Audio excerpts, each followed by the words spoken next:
El Evangelio en el cual hemos estado meditando esta semana, en la meditación de los Dame 5 minutos, se trató del milagro de Jesús caminando sobre el mar. Y también, no descontemos a Pedro, el milagro de Pedro caminando, atreviéndose a caminar con el Señor, a hacer lo mismo que hizo el Señor. Hoy no hablaremos tan académicamente de este milagro. Acuérdense que ya les expliqué las tormentas del punto de vista geográfico que ocurren en el mar de Galilea. Ni tampoco vamos a hablar acerca del punto de vista biográfico, que les hablé de la vida de Pedro, de su trayectoria, cómo fue que él llegó a ser el único hombre sobre la faz de la tierra que ha caminado sobre el agua. Hoy, domingo, quiero rematar esta meditación yéndonos al sentido anagógico de la enseñanza. Más de alguno dirá, ya se puso pesado Fernando. ¿Qué es lo que significa anagógico? Fíjense que no dije analógico, dije anagógico con G. Son dos palabras diferentes. Analogía significa similar, parecido, igual. Pero anagogía con G significa la interpretación en un sentido místico de los textos sagrados, por la cual se pasa del sentido literal a un sentido espiritual. Eso significa anagógico. Es decir, que esta historia que vimos esta semana tiene que tener para nosotros hoy un sentido que no es literal, sino que tiene que ser ahora espiritual. Lo que pasa es que la historia de Pedro y Jesús caminando sobre el agua es impresionante, pero aparte de que nosotros, como los apóstoles en la barca, concluyeron que Jesús es el Hijo de Dios y lo adoraron, bueno, aparte de eso no hay mucha aplicación práctica de este milagro. Es decir, no nos vamos a ir a un lago, no nos vamos a ir al mar a caminar sobre el agua porque es la práctica o la enseñanza de este acontecimiento, sino que debemos buscar ahora el sentido anagógico, es decir, el sentido espiritual para animarnos a caminar por fe. Y para eso yo les voy a invitar, y no se asusten por favor, al libro de Apocalipsis. Y comienzo, antes de abrirlo y leer un par de pasajes allí, comienzo diciendo que el libro de Apocalipsis es un gran taller de anagogía. Está lleno de símbolos, no es un libro literal. Todo el libro de Apocalipsis es un libro simbólico, está lleno de símbolos. Por ejemplo, desde el cordero de 7 ojos y el dragón de 7 cabezas, hasta el lago de fuego y la ciudad enjollada, todo está presentado en símbolos. Pero estos símbolos apuntan a unas realidades terribles y a la vez maravillosas. Yo voy a tomar entonces ahora del Apocalipsis el símbolo del mar. Recordemos que los primeros discípulos eran pescadores. Pedro y su hermano Andrés, Juan y su hermano Jacobo o Santiago, los hijos de Zebedeo, eran de Galilea, de Capernaum, eran pescadores.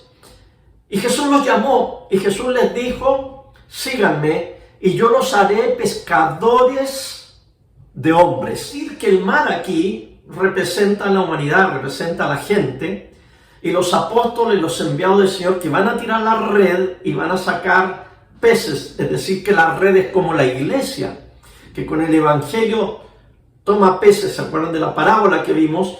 Y los peces son aquellos seres humanos que entran al plan de salvación, al reino de Dios. Entonces, el mar en Apocalipsis significa las gentes, las sociedades, las multitudes, con todo lo que ello involucra.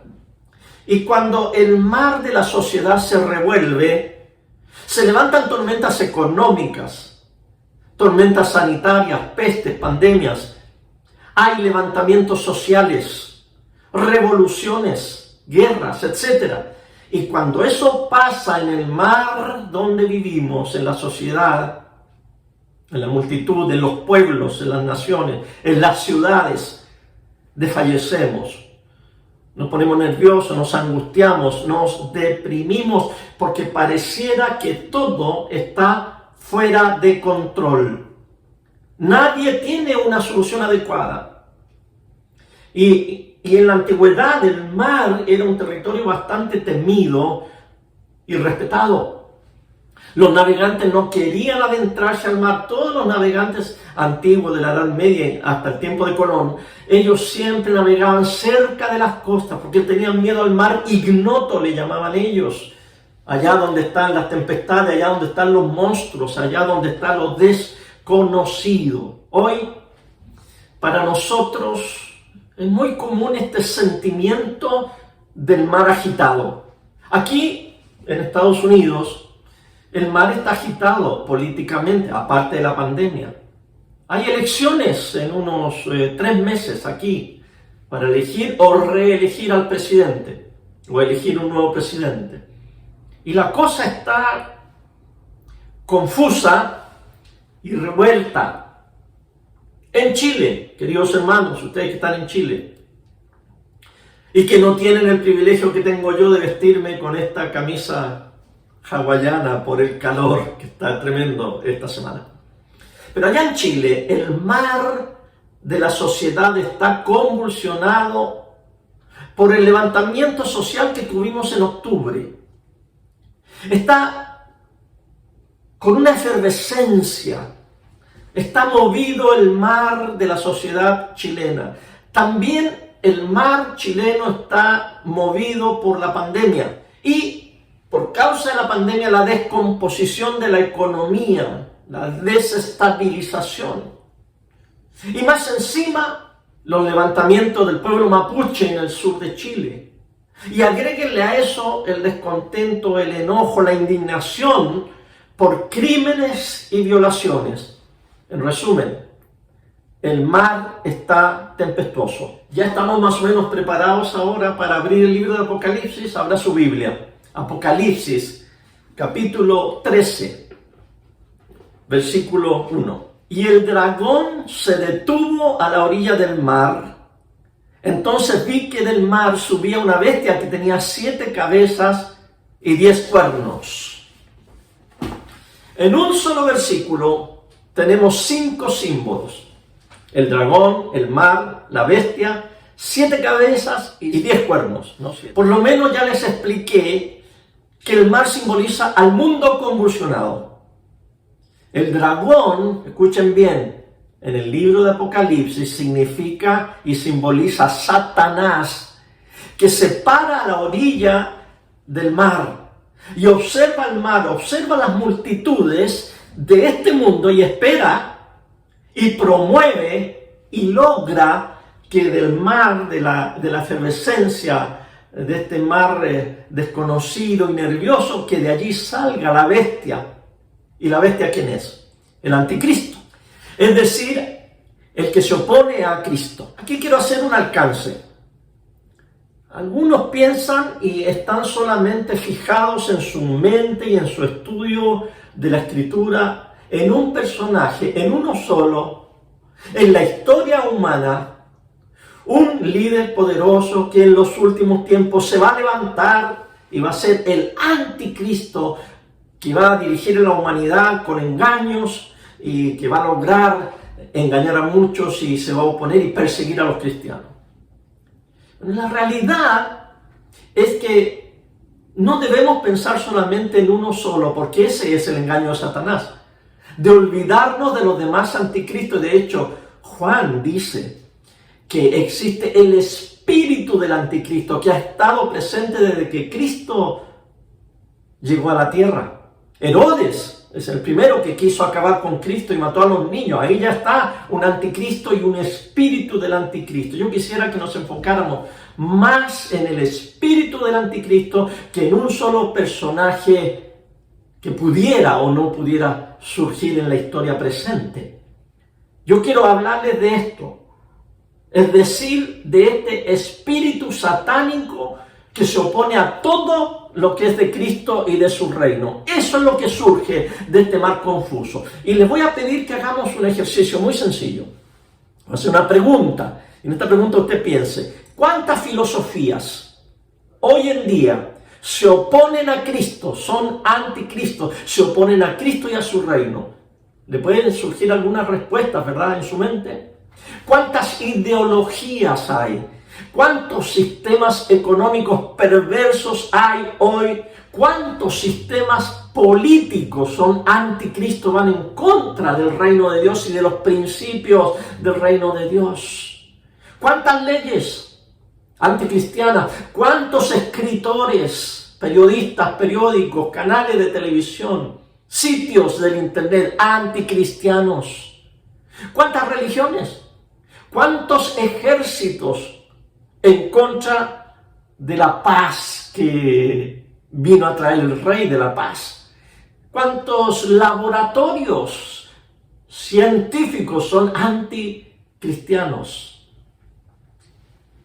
Vamos ahora al capítulo 16, Apocalipsis 16, 3. El segundo ángel derramó su copa sobre el mar, y el mar se convirtió en sangre, como de la sangre de un muerto, y murieron todos los seres vivos que habían en el mar. Otra vez, todo es simbólico. El mar es simbólico, la copa es simbólica, la sangre es simbólica y los seres vivos y los muertos. Pero el sentido espiritual, acuérdense, el sentido anagógico nos dice que hay algo que se introdujo en el mar, en la sociedad, en las multitudes, en los seres creados que produce muerte. Hay algo aquí, en mi mundo, en mi sociedad, que produce muerte. Y el apóstol San Pablo dijo, por cuanto todos pecaron y están destituidos de la gloria de Dios. La introducción del pecado a este mundo, a este mar, nos trajo la muerte. Por el solo hecho de nadar aquí, como pez en este mar, el solo hecho de estar aquí, con eso ya estamos fritos. Bueno, va a ser una analogía ahora, no es anagogía, sino analogía entre un pescado y la fritura, pescado frito. Estamos infectados, estamos contaminados con la marea roja del pecado y de la muerte. Pero gracias a Jesucristo nuestro Señor, que vino a rescatarnos precisamente del pecado y de la muerte. Y a través de su muerte en la cruz, Él nos ha perdonado los pecados, nos ha limpiado con su sangre preciosa y maravillosa, y nos ha dado vida eterna y la bendita esperanza de la resurrección. Amén.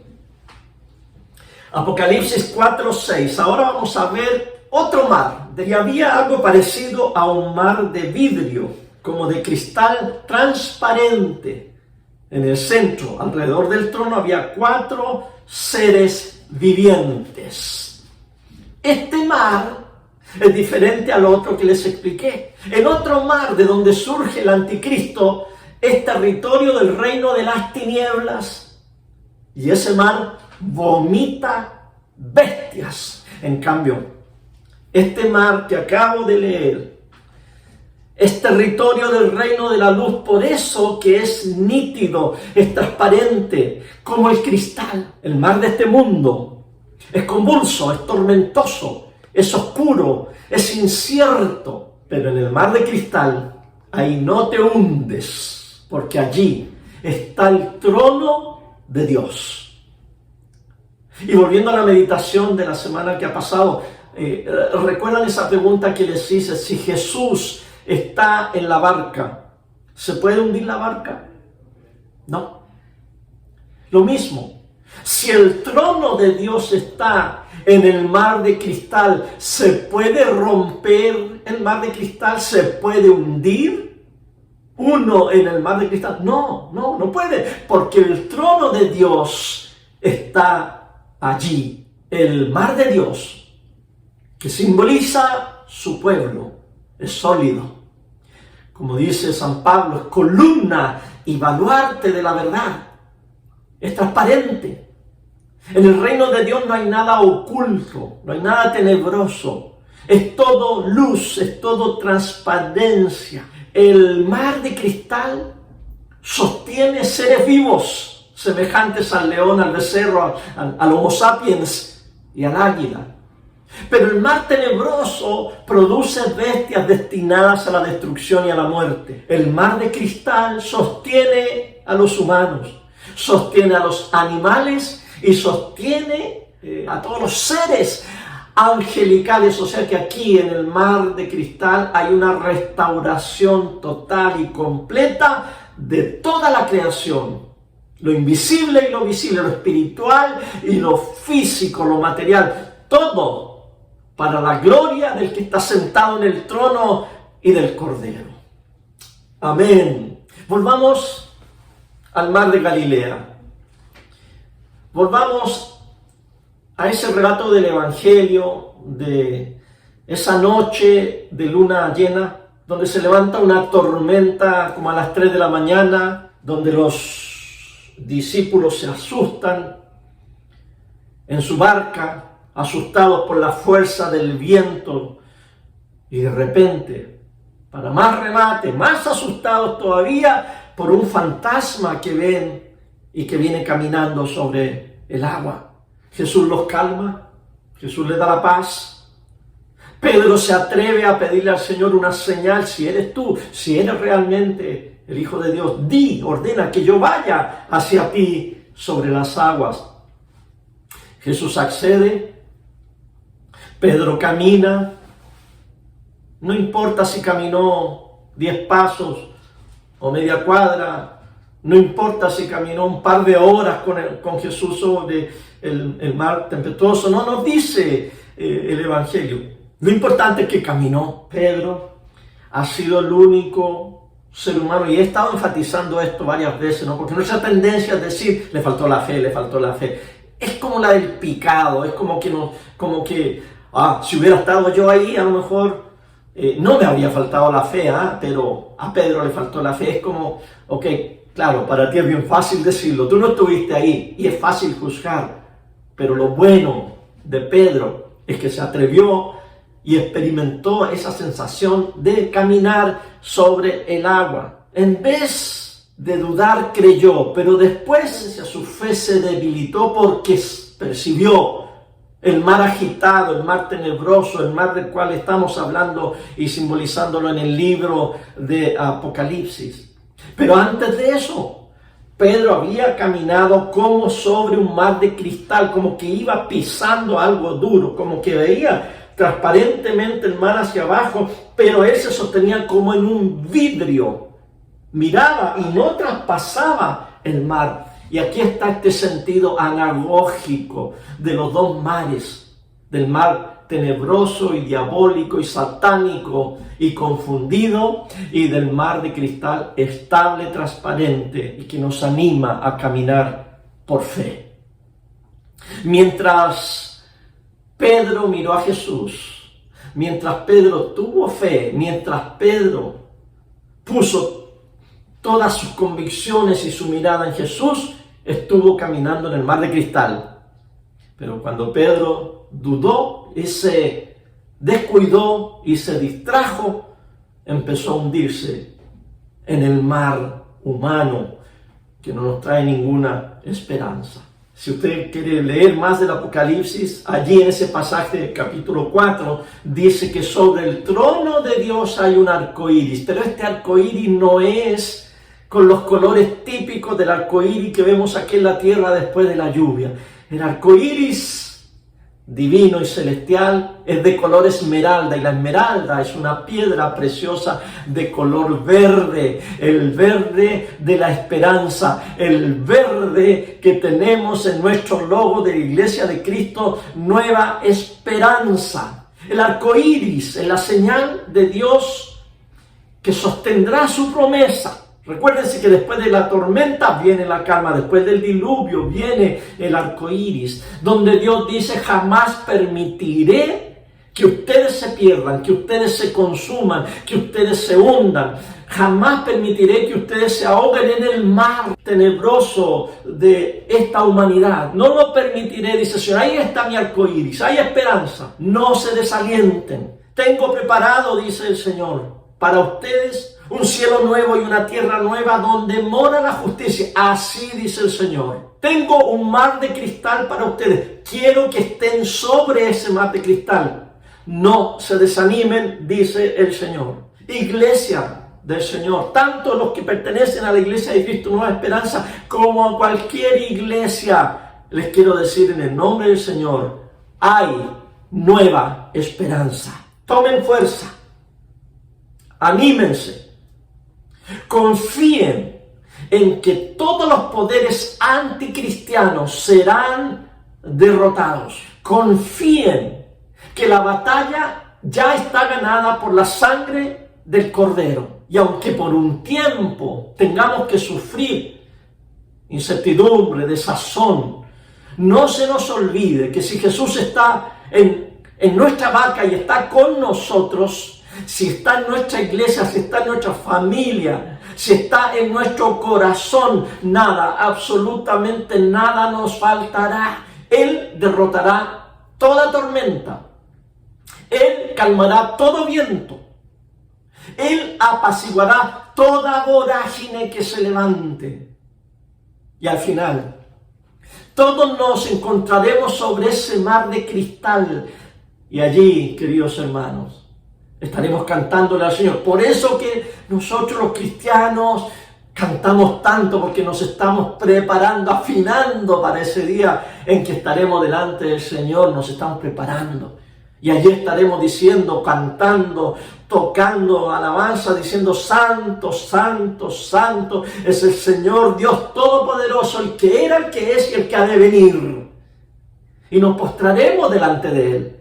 Y lo adoraremos poniendo nuestras coronas delante de su trono, del trono del que vive por los siglos de los siglos, y diremos: digno eres, Señor, de recibir la gloria y el honor y el poder, porque tú creaste todas las cosas y por tu voluntad existen y fueron creadas. Ánimo, hermanos, 6 meses son absolutamente nada en el plan eterno de Dios, que tiene una paciencia y tiene una creatividad para esperar todos los millones de años que se le ocurran a Él, que formó el cielo y la tierra, para darnos como regalo la eternidad y la inmortalidad. Ánimo, ánimo, no se deje amilanar por las tormentas de este mundo, ni por las bestias que salen de este mar, ni por los estragos y los problemas económicos y de salud, y de persecución y de desánimo. No, no se desanime. El Señor está con usted y ha puesto sus pies, mis pies, sobre un mar firme de cristal transparente. Amén.